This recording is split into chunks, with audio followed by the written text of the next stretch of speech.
Hey y'all, it's me, Lynn Daniel, coming to you. It's Monday, November 18th, 2013. So yeah, I just wanted to come and say hi and talk a little bit about some hair care stuff that I'm liking and the storms yesterday that hit the Midwest, and a book that I discovered from an online source the other day that I ordered, and I want to talk a little bit about it. Okay, so y'all look. You all know that I'm on my hair care journey. I'm into year 2, like month 22 or 23, something like that. And it's going great. I have been using the Motions hair product line. This is that Marula Natural Therapy Hair Oil. I really like this. Now, if you have kinky curly hair, or if you have, ethnic hair that's curly or that requires... If it's curly or coily, the oils, the sebum can't get from the scalp to the ends. So you have to add in oil to prevent your hair from breaking. So that's this stuff here, you all. It smells good. It really hydrates my hair. I really like it. So I have been using it. You can get this on Amazon. I get it. Well, I put the auto ship on hold, because I was getting it once a month, and then I had slowed down on using it or something, and I had like an overload of them. So I stopped my auto ship, but I really like this product. It doesn't feel, initially it feels greasy when it goes on, and then it soaks into your hair, and it doesn't leave like a greasy residue, for me at least. I like it. Marula oil is supposedly like a natural plant from Africa, like a tree in Africa. And it also has like chamomile and lavender extracts. Lavender. It's got a lot of natural products in here, ingredients. And it's supposedly 100% marula oil. I like it. So I know I sound like a commercial, but... the other day on Facebook, my niece was complaining she had just shampooed her hair, and she has thick hair. And so she was fussing about how difficult it was for her to maneuver her hair in that condition. So I just recommended the Motions line, and then she told me, well, I'm using such and such. But you know what? My hair is not thick. But my first year on my hair care journey, I wasn't using specific like hydrating products, and at shampoo time I was pulling out too much hair, and that was delaying my growth. It was counteracting on the growth. And once I figured out shampoos that moisturize, conditions that moisturize, and then oils that don't build up, but that really do strengthen your hair and feed your hair so that your hair isn't snapping and splitting. Once I found these products, my hair growth took off. And then the other thing that really helped my hair growth was the MSM product that I used during my first year, and then I'm not using that anymore. Then for a few months I did, what's that drink called? I forget. I'll have to, I'll put it in the description box, this vitamin and mineral drink that I did for a few months. But that was making me feel gassy, and I didn't like that side effect, so I stopped that. And then now I'm using Beyond Tangy Tangerine 2.0, and that stuff is, the ORAC is like 8,000, which means it's like organically... I don't know what ORAC stands for, but your body gets such a high dosage of the minerals that you're going to see the results. So yeah, you have to care for your hair and skin from the inside out as well as from the outside in. So that's my talk on hair care products for those of you who have kinky, curly, or coily hair that requires additional oils, because when you have kinky, curly, or coily hair, the sebum that is made in your scalp does not make it to the end of the coil to coat your ends, and you've got to help it out Otherwise, you're not going to see hair growth. It'll keep breaking off. All right. So yesterday, I was sitting here. I think, when did I video? I did a video on Saturday morning. But then yesterday, it was crazy, like raining. It was looking like a spring day. I'm like, wow, this is atypical. So I took some films and posted them to Facebook, for my friends and family to see. And sure enough, it started hailing out here.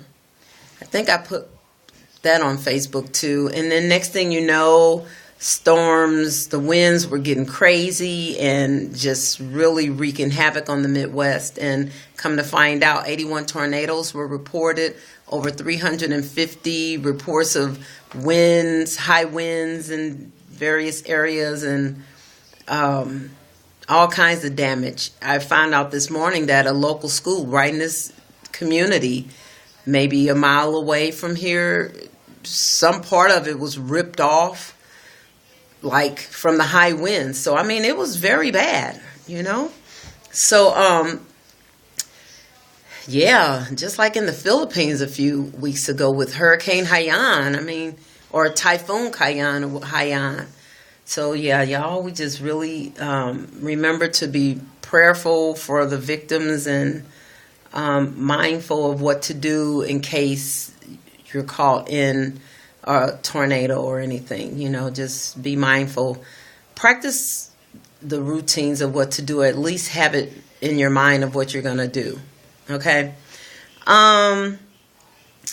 So, and the reason I say that is, well, this morning when I got up to go to work and I was taking my morning vitamins and minerals, I decided to take a fish oil tablet that I don't take these.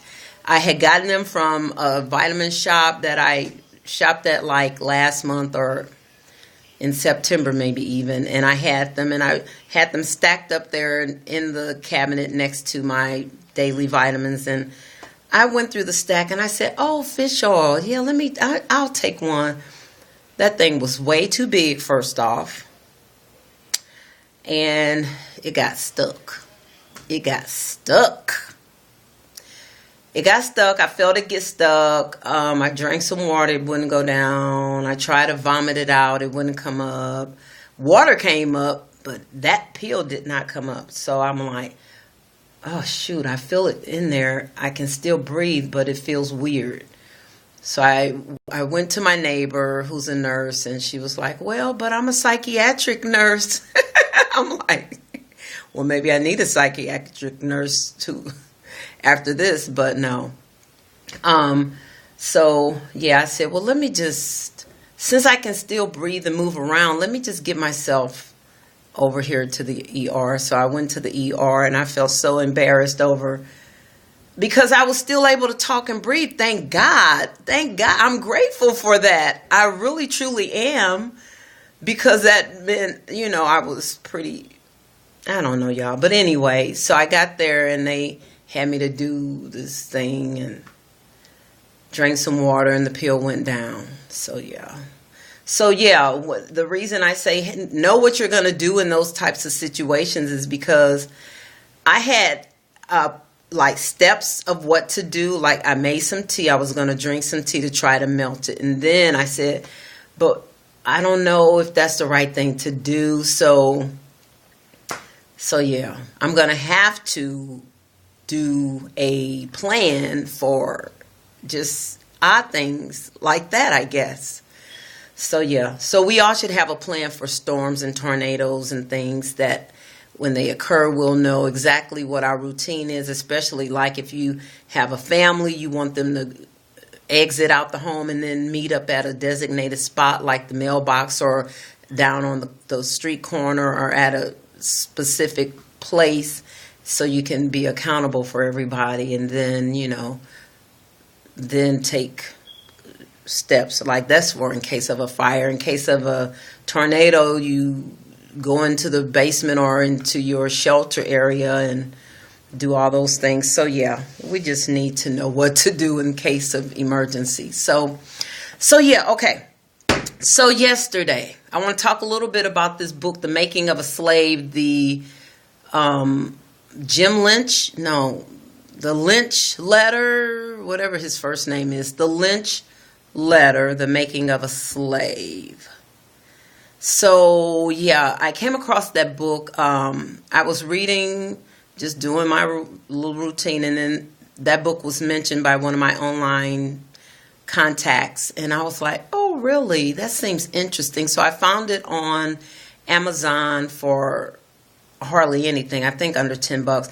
But before I bought it, I Googled it, and I read like an excerpt from the book, and then I watched a YouTube video where Professor Griff was being interviewed, and he was talking about this Lynch letter, The Making of a Slave, and he was also talking about Rex 84, this policy, this United States policy that is going to be used, or is a plan to use in case of martial law against blacks and Latinos. And I'm like, is this serious? So yeah, I don't know much about it, but if you do know much about those things, the Lynch letter, The Making of the Slave book, and this Rex 84, the King Alfred plan,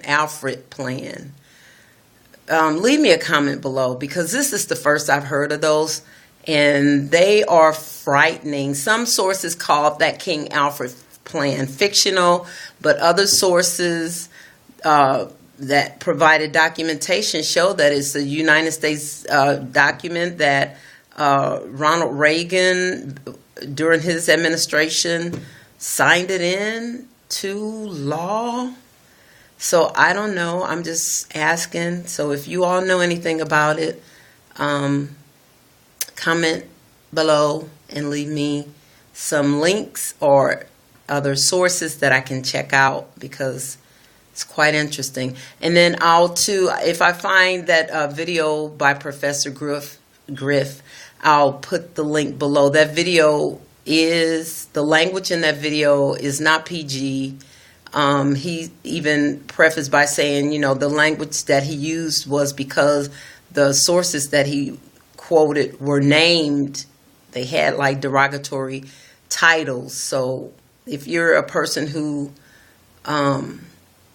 you're trying to abstain from hearing derogatory words or profane words, then you won't want to view that video. I'll just say that. But if you're a person you can bypass that to get the information, then click on the link that I'll provide below for that. And again, if you know anything about these sources, if you have any knowledge base or other sources that I can go to look for, just leave them for me, okay? Working on this research. All right, y'all, click the links below to see what I'm doing. Be blessed. Love you. Bye.